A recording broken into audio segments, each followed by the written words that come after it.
월트 디즈니 애니메이션 스튜디오에서 여러 가지 애니메이션을 제작하지만 그 중에 여러분들이 익숙하게 알고 있는 작품이 있습니다. 알라딘이라는 작품입니다. 그곳에 보면 특이한 캐릭터가 나오죠. 턱수염에 파란 피부에 익살스러운 표정을 짓고 있는, 소원을 3가지 들어준다고 하는 이 지니라는 캐릭터가 있습니다. 램프의 요정이라는 타이틀을 달고 나타나서 사람들에게 3가지 소원을 말하라고 이야기를 합니다. 3가지 소원을 말할 수 있고 그 소원이 이루어질 수 있다면 여러분은 무엇을 소원하겠습니까? 일단 머릿속에 돈이 떠오르시겠죠? 지금 대출받은 것도 많으시고 건강. 전 세계 모든 사람에게 소원을 빌라고 한다면 궁극적으로 어떤 소원을 빌겠습니까? 죽지 않고 영원히 살 수 있는 영생을 달라고 소원을 빌 것입니다. 죽지 않고 영원히 사는 것은 모든 생명체가 꿈꾸는 것이죠. 죽음 앞에 두려워하고 걱정하고 고뇌하고 죽음을 부정하며 살다가 죽는 것이 인생입니다. 알라딘에 보면 이 램프의 요정 지니가 모든 소원을 다 들어줄 것처럼 보이지만 못 들어주는 몇 가지가 있다고 또 해놨습니다. 살인하는 것, 또는 부활케 하는 것, 그리고 사랑에 빠지게 만든다거나 소원을 개수를 연장케 하는 것은 못 해준다고 돼 있어요. 그러므로 죽은 사람을 다시 살려달라, 영원히 살게 해달라, 그 소원은 허구적 인물이지만 이 진이라는 존재는 해줄 수가 없습니다. 이게 불가능하다고 확실하게 정해놨어요. 근데 성경 말씀을 보면 우리에게 영생을 주시는 분이 계신데 누구십니까? 아니, 진이는 그렇게 잘 알면서 왜 질문에 대답을 못하십니까? 여러분에게 영생을 주시는 분이 누구십니까? 예수님이시죠. 예수님을 믿고 그분의 은혜 안에 머물러 있는 사람은 영원한 생명을 얻을 수 있다는 것이 성경의 가르침입니다. 그래서 예수님은 숨겨서 말씀하지 않고 자신의 전 존재를 걸고 영생을 약속하셨습니다. 나를 믿는 자는 영원한 생명을 얻게 될 것이다. 요한복음 11장 25절 26절에서 이렇게 말씀을 하십니다. 예수께서 이르시되 나는 부활이요 생명이니 나를 믿는 자는 죽어도 살겠고 무릇 살아서 나를 믿는 자는 영원히 죽지 아니하리니 이것을 내가 믿느냐. 예수님은 자신을 계시하실 때 분명히 나는 부활 그리고 나는 생명이라고 하셨습니다. 예수님 자체가 부활이고 예수님 자체에 생명이 있다고 말씀하셨어요. 그러므로 예수님을 믿어 예수님 안에 거하면 부활의 은혜에 참여하게 되고 영원한 생명을 얻게 된다는 말씀입니다. 중국의 진시황은 불로초를 찾아 헤맸다고 그래요. 영원한 삶을 꿈꿨지만 결과적으로는 죽음을 이겨내지 못했습니다. 그러나 우리 시대에 우리가 불로초를 찾아다닌다고 하면 그 불로초는 누구시겠습니까? 바로 우리의 주 되신 예수님이시죠. 예수님 안에 영원한 생명이 있고 영원한 부활의 영광이 담겨져 있기 때문입니다. 요한복음 11장의 말씀을 보면 예수님께서 자신이 부활과 생명이 되신다는 사실을 입증하십니다. 죽음의 자리에 머물러 죽을 수밖에 없고 죽음의 문제를 해결할 수 없는 수많은 인생 속에서 예수님께서는 죽은 자를 살리심으로 말미암아 죽음을 관장하는 분이 누구신지, 그리고 자신이 죽음을 깨치고 부활하실 분이심을 나타내어 보여주셨습니다. 그래서 이미 죽은 지 3일 된 나사로라는 사람을 예수님께서 시체 썩는 내가 내는 그런 상황 속에서 다시 살려내십니다. 그 말씀을 보면 우리가 일반적으로는 이해할 수 없어요. 장례가 끝이 났고 그리고 사람이 죽은 지 3일이 지났고 시체는 부패하기 시작했습니다. 유대인들은 돌무덤 안에 시신을 안치해 두었고 돌무덤은 큰 돌로 막아두는 그런 전통이 있습니다. 예수님께서는 그 돌무덤 입구를 열라고 명하시고 그리고 죽은 시체를 향해 명령을 하시죠. 나사로야 나오라. 여러분, 죽은 사람의 이름을 부르면 그 사람이 다시 살아날 확률 몇 %입니까? 0%죠. 죽으면 이 세상에서 끝이 나는 것이고 아무리 대단한 사람이라도 죽으면 그 모든 역사는 그 죽음과 함께 묻혀지는 것입니다. 그래서 범죄자가 큰 범죄 혐의가 있어도 자살해서 죽으면 그때 모든 것을 다 종결시키는 이유가 죽으면 끝이기 때문입니다. 그러나 나사로가 죽었지만 그것이 끝이 아님을 예수님은 보여주십니다. 예수님이 부르시자 죽은 나사로가 살아났고 그의 심장이 요동치기 시작했고 그를 죽은 사람으로 여겨서 다 동여놓고 수건으로 얼굴을 가려놓고 꽁꽁 묶어놨지만 예수님께서 사망 권세에서 그를 풀어주시고 그의 막혀있던 육신, 온통 얽혀있던 그 모든 끈과 모든 결박을 풀어놓아 다니게 하시는 기적을 행하십니다. 요한복음 11장 44절에 죽은 자가 수족을 배로 동인 채로 나오는데 그 얼굴은 수건에 쌓였더라. 예수께서 이르시되 풀어놓아 다니게 하라 하시니라고 기록하고 있습니다. 풀어놓아 다니게 하는 역사. 사망에 매여 있어도 그를 죽음 가운데 살림으로 부활시킴으로 풀어놓아 다니게 하는 역사를 누가 이루시는가? 바로 예수님이 이루시고, 예수님은 나사로를 살리신 것에서 그치지 않으시고 자신이 십자가에서 죽으시고 난 이후에 3일 후에 직접 부활하심으로 자신의 죽음을 깨치고 부활하신 첫 열매가 되어주셨습니다. 그러므로 성경은 예수 그리스도를 기준으로 하여서 누구라도 예수님을 믿는다면 죽음을 이기시고 부활하신 이 예수님과 같이 마침내 죽음에 정복당하지 않고 사망을 이기고 깨어나 영원한 생명을 얻게 될 것이라고 말씀하고 있습니다. 그래서 성경 말씀은 끊임없이 영생에 대한 이야기를 하고 있고 그리고 부활하여 영원한 생명을 누리게 될 미래적 일들을 계속해서 약속하고 예고하고 있습니다. 죽음이 끝이 아니라 예수님이 부활하심으로 영원한 삶을 예비하셨도다. 너희가 만약 예수님을 믿으면 이 부활과 영생에 참여할 수 있노라. 이것이 성경이 지속적으로 강조하는 것이고 사도 바울의 신앙 고백을 통해서도 우리가 계속해서 말씀 안에 살펴볼 수가 있습니다. 고린도전서 15장 51절에서 53절을 보면 사도 바울이 성령의 감동을 받고 장차 일어나게 될 부활의 영광의 날을 기록하고 있습니다. 보라 내가 너희에게 비밀을 말하노니 우리가 다 잠잘 것이 아니요 마지막 나팔의 순식간에 홀연히 다 변화되리니 나팔 소리가 나매 죽은 자들이 썩지 아니할 것으로 다시 살아나고 우리도 변화되리라. 이 썩을 것이 반드시 썩지 아니할 것을 입겠고 이 죽을 것이 죽지 아니함을 입으리로다. 썩어지고 부패하고 육신마저 찾을 수 없는 그 죽음의 세력이 온통 온 땅을 다 삼킨 것 같지만 예수님께서 재림하시는 날이 오면 그 모든 사망의 권세의 종결의 날이라 다 부활하게 될 것인데 고린도전서 말씀은 믿는 자의 부활을 먼저 거론을 하고 있습니다.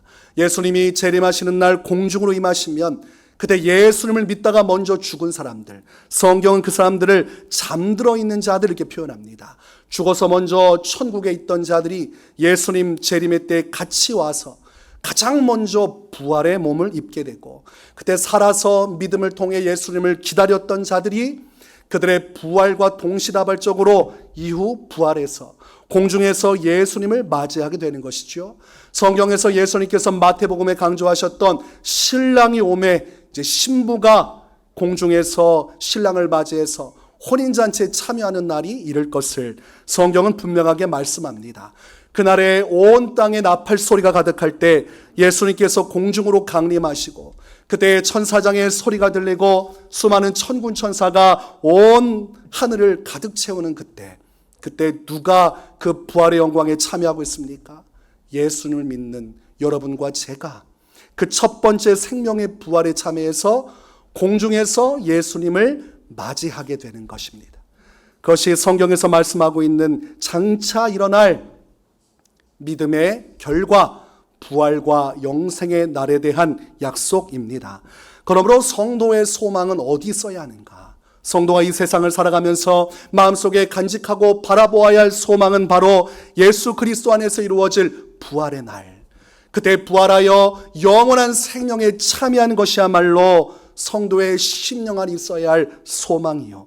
그 안에 기쁨이 깃들어 있어야 나는 부활이요 생명이라고 말씀하신 예수님의 뜻 안에 온전한 믿음의 길을 걷고 있는 것입니다. 전도서 말씀을 보면 솔로몬은 이 인생 잔치를 헛되다고 기록하고 있습니다. 헛되다는 말 한마디로 표현해도 충분히 이해가 될 수 있지만 솔로몬은 그렇게 표현하지 않죠. 헛되고 헛되며 헛되고 헛되니 모든 것이 헛되도다. 자, 몇 번 헛되다고 이야기했을까요? 네? 5번. 5번. 한 번만 얘기해도 되는데 우리의 인생이 5번이나 강조할 정도로 헛되다는 것을 인지하고 깨달으라는 것이죠. 제발 깨달으라. 수많은 인생들이 목적 없이 잘못된 그릇된 길을 향해 방황하고 방탕하다가 인생이 저물어 가는데 인생이 얼마나 헛되고 헛된지를 깨달아야 바른 길을 찾을 수 있다고 솔로몬은 말씀하고 있는 것입니다. 그래서 전도서 1장의 말씀 보면 전도자가 이르되 헛되고 헛되며 헛되고 헛되니 모든 것이 헛되도다. 한 세대는 가고 한 세대는 오되 땅은 영원히 있도다. 굳게 머물러 있는 이 대지, 이 땅 위에 수많은 인생들을 보았더니 그 짧은 인생 덧없이 사라지더라는 것이죠. 내 인생 엄청난 의미를 부여하고 엄청난 부푼 심령을 가지고 저마다 살아가지만 저 멀리서 그들의 인생을 보니 굳건한 대지 위에 수많은 인생들이 태어났다가 죽었다가 반복하는 모습을 보면서 얼마나 허망한 것인가. 영원하지 않은 저 짧은 인생들. 그러면서 솔로몬은 그 인생의 한계와 허망함을 극복하기 위해서 이 세상의 것으로 자신을 채우기 시작합니다. 그래서 하나님께서 복으로 주신 것들, 그 모든 것들을 누리며 부귀 영화를 통해 이 짧고 너무나 유한한 인생의 기쁨과 소망을 찾으려 하지만 그 어디에서도 영혼의 만족을 얻지 못하고 삶의 진정한 기쁨과 소망을 발견하지 못합니다. 수많은 처첩들을 거느리고 수많은 포도원을 경작하고 수많은 노예들을 결혼시켜서 씨를 내어 많은 노예들을 거느려 보고 그리고 자신의 지혜와 자신의 명성을 온 땅에 나타내 후에도 그 마음속에는 이 짧은 인생 얼마나 허망한 것인가. 다 가져보고 다 누려보아도 그의 마음속에 만족을 줄 수 있는 것은 없었습니다. 그러면서 솔로몬이 결론적으로 헛된 인생 속에 무엇을 가르치고 말씀합니까? 전도서 12장 13절 일의 결국을 다 들었으니 하나님을 경외하고 그의 명령들을 지킬지어다. 이것이 사람의 본분이니라. 잠깐 후면 노년의 때가 올 것이요. 너의 기력이 쇠하고 들리지 않고 보이지 않고 모든 것이 귀찮아지는 그때가 오기 전에 너의 젊은 날, 숨이 붙어있는 날 한시라도 빨리 하나님을 깨닫고 그분을 경외하는 것, 그것이 허망한 인생 속에서 사람이 가지고 있어야 할 참된 지혜요 본분이라고 가르칩니다.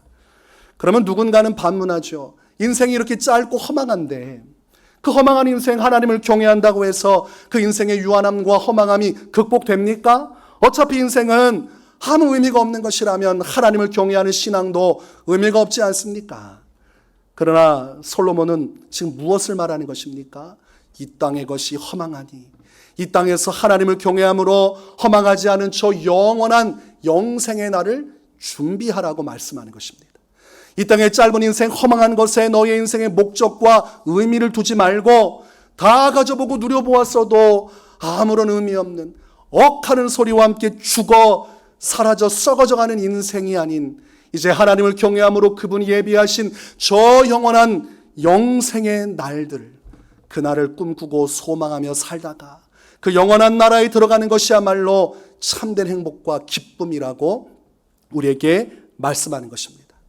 그러므로 지혜 있는 자는 이 세상에 소망을 두거나 이 세상에 삶의 기쁨을 두지 않습니다.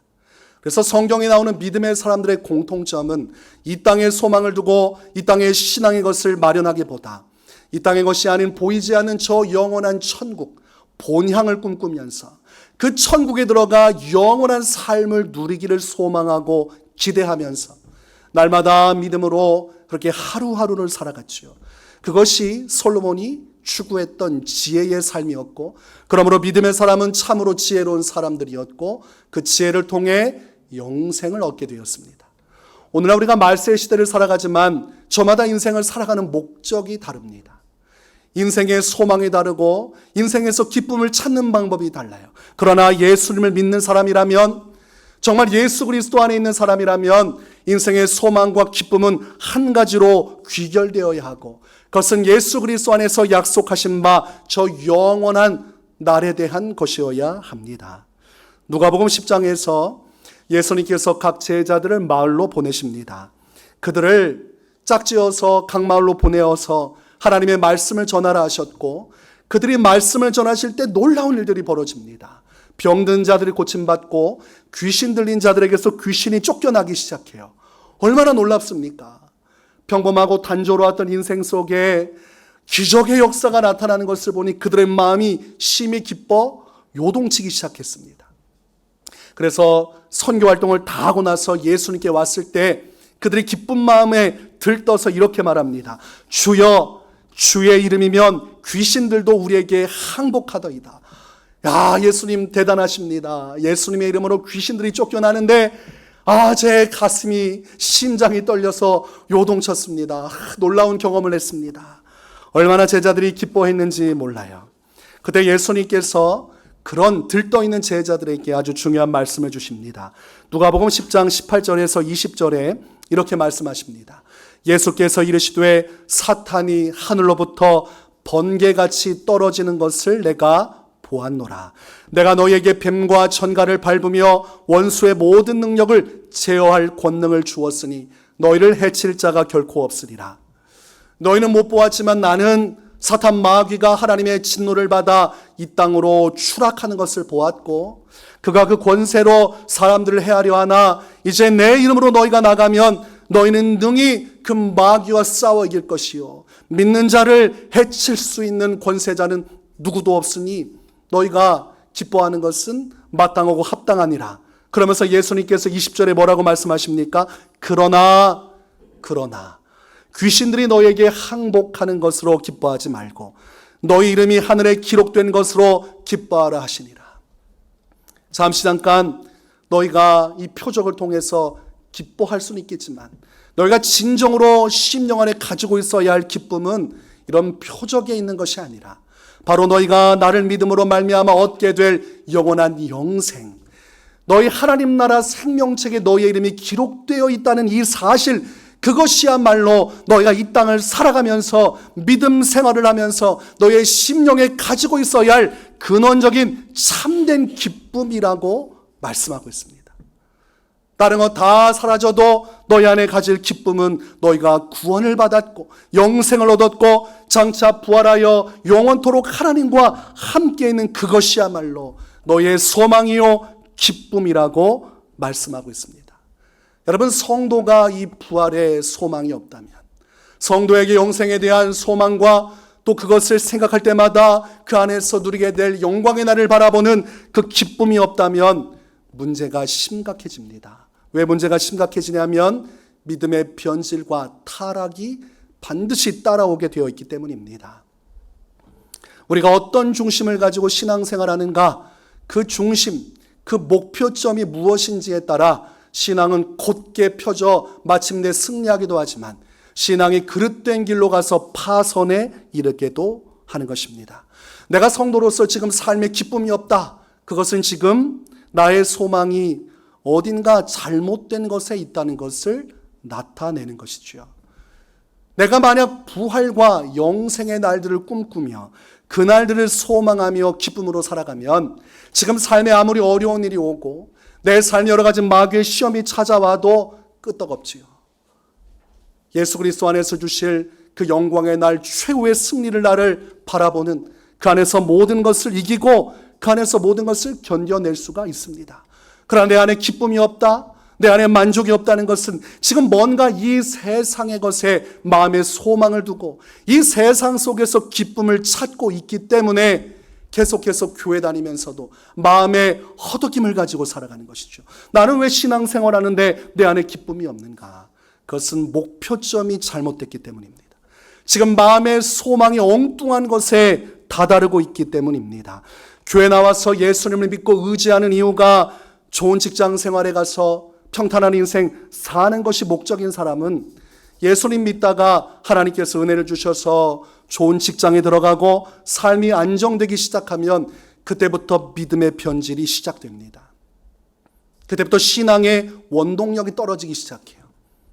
받을 것 받고 누릴 것 누리고 나면 제 세상의 것을 쭉 보면서 내가 가진 것을 통해 무엇을 누릴까? 어떻게 하여 내 마음이 위로받을까? 누가복음 11장의 어리석은 부자와 같이 창고를 크게 지고 이제 내가 마음껏 누리면 얼마나 행복하겠는가 스스로 자신을 위로하려 하지만 그때가 되면 주님이 그의 생명을 부르고 그의 모든 것은 아무것도 아닌 것처럼 죽음 앞에 쓰러지고 말 것입니다. 여러분의 마음의 신앙의 동기, 신앙의 표대가 어디 있는가? 굉장히 중요한 것이죠. 내가 이 부활과 영생을 향한 목적지가 분명하지 않으면 반드시 신앙생활 처음엔 뜨겁다가 이제 감정이 식고 삶이 이렇게 안정되고 또 여러 가지 사단이 미혹을 하기 시작하면 엉뚱한 길로 계속 나가죠. 여러분, 소에게 쟁기를 달고 밭을 갈 때 목적지가 분명하지 못하면 삐뚤빼뚤하다가 엉뚱한 곳에 도착하게 됩니다. 올곧게 쟁기를 가지고 땅을 파야 온전히 파종하고 열매 맺을 거 아닙니까? 그래서 건너편에는 전봇대를 기준으로 하든 밭 너머에 한 장소를 기준으로 하든 그 기준이 분명해야 제대로 땅을 갈 수 있죠.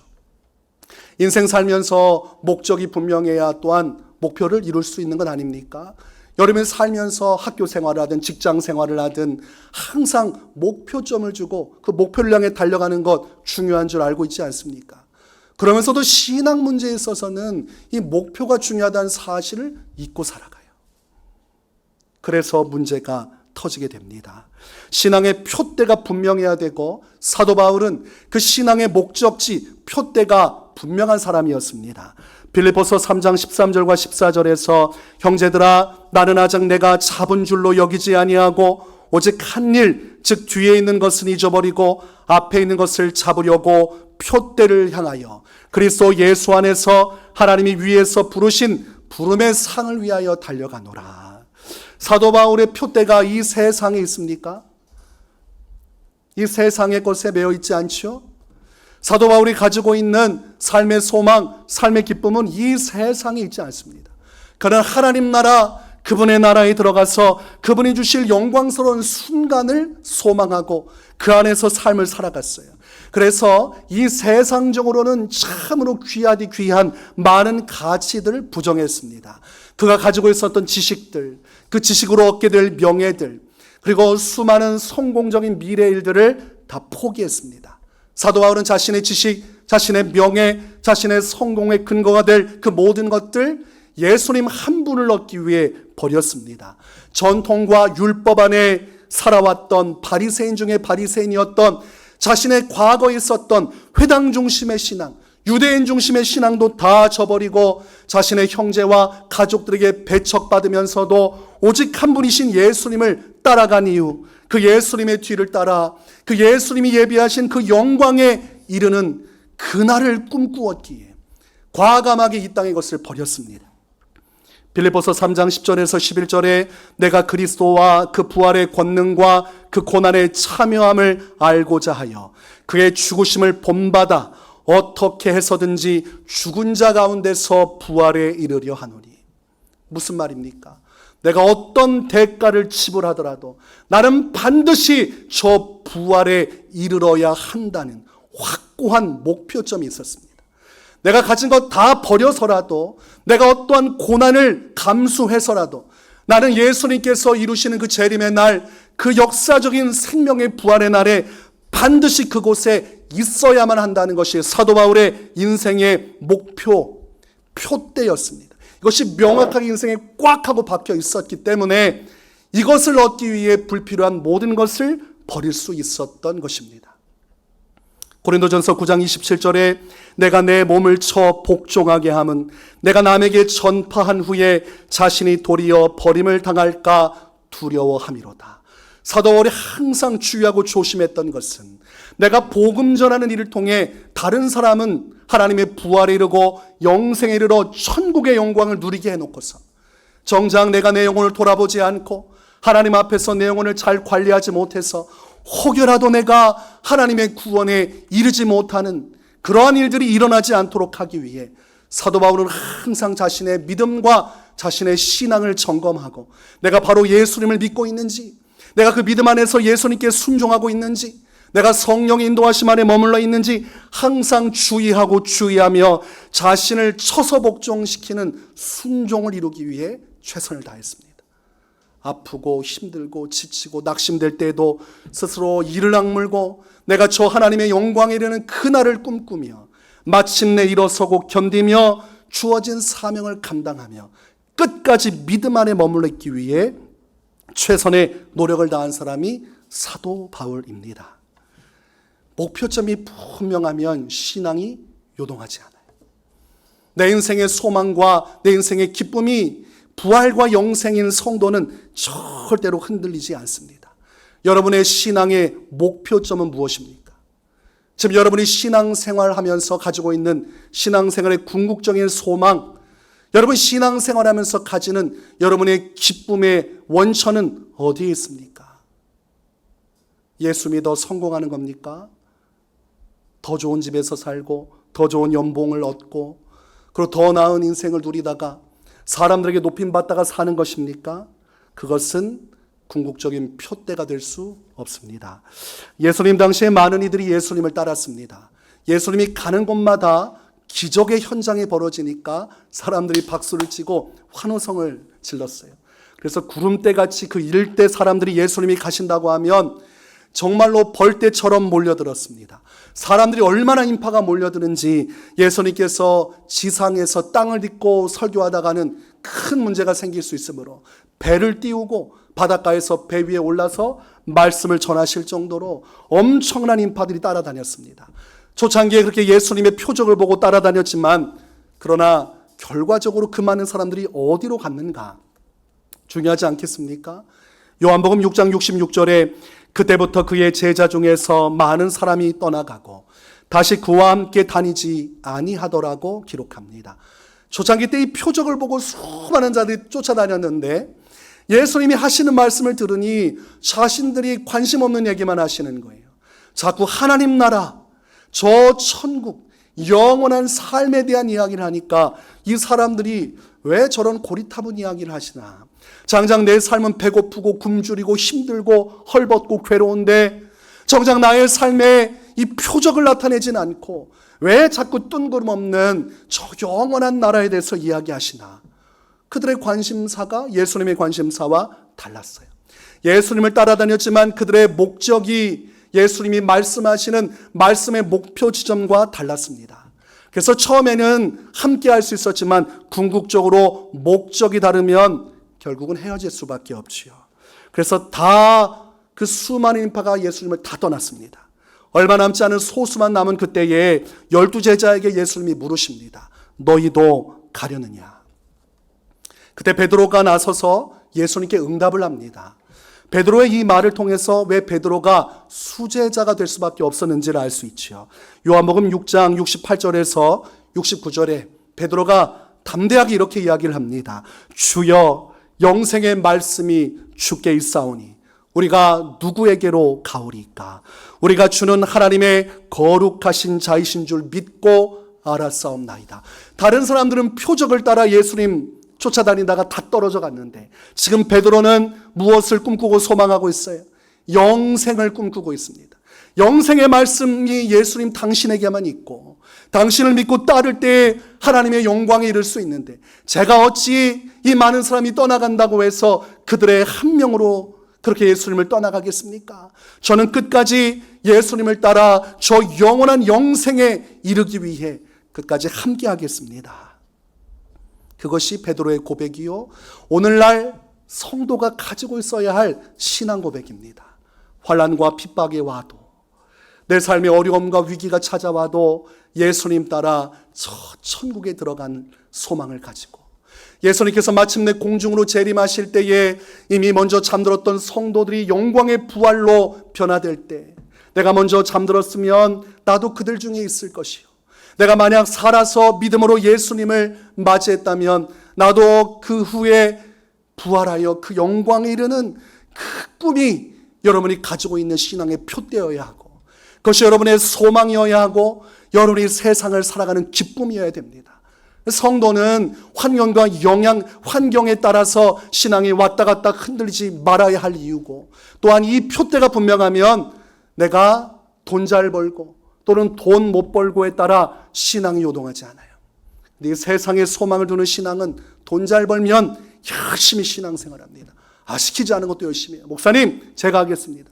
그러다가 연봉이 삭감되기 시작하고 회사에서 문제가 터져서 그 문제에 대한 책임이 오기 시작하면 그때부터 동력이 떨어지기 시작해요. 교회도 오는 둥 마는 둥, 기도도 하는 둥 마는 둥, 얼굴이 다 죽은 사람처럼 돼서 예수님 살아계신데 죽은 분처럼 그렇게 죽지 못해 신앙생활합니다. 그의 소망이 어디에 있었는가? 그가 추구하던 신앙의 근본이 무엇인가? 그 열매를 통해 드러나는 것이죠. 여러분은 어떤 중심을 가지고 신앙생활하고 있습니까? 여러분의 참된 소망, 내가 오늘 살아 숨쉬고, 내가 오늘 직장생활을 하고, 내가 가정을 꾸리고, 내가 세상의 그리스도인으로서 예배하며 주님 앞에 머물러 있는 나의 마음의 심령의 큰 소망은 지금 어디에 있습니까? 요한일서 2장 15절에서 17절, 이 세상이나 세상에 있는 것들을 사랑하지 말라. 누구든지 세상을 사랑하면 아버지의 사랑이 그 안에 있지 아니하니, 이는 세상에 있는 모든 것이 육신의 정욕과 안목의 정욕과 이생의 자랑이니 다 아버지께로부터 온 것이 아니요 세상으로부터 온 것이라. 이 세상도 그 정욕도 지나가 돼 오직 하나님의 뜻을 행하는 자는 영원히 거하느니라. 장차 이루게 될 부활의 날, 예수님과 함께 거하기 위해 우리는 오늘도 묵묵히 예수님 한 분만을 의지하고 그 말씀에 순종하며 살아갑니다. 예수님이 이끄시는 길이 가시밭길 인생이고 좁은 길이고 좁은 문이고 사람들이 우려하는 길일지라도 우리가 과감하게 그 길을 걸어가고 그 고통 속에도 찬송하며 나아갈 수 있는 것은 우리 안에 주님이 약속하신 영원한 부활과 생명에 대한 확고한 믿음과 소망과 기쁨이 있기 때문입니다. 성도는 힘들 때 내 집안에 있는 통장 잔액 보면서 위로받는 거 아니에요. 내 고급차, 나의 성공적인 삶의 여러 가지 성공담으로 위로받는 거 아닙니다. 성도는 가난하든 부하든 지금 잘 되고 있든 잘 되지 않든 나를 구원하신 예수 그리스도의 십자가 은혜 속에서 그분이 내게 장차 주시기로 약속한 부활과 영생의 약속, 하나님이 우리 안에 영원토록 꿈꾸고 그 안에서 믿음의 길을 승리하라고 주신 이 참된 소망과 기쁨 안에서 위로받는 것입니다.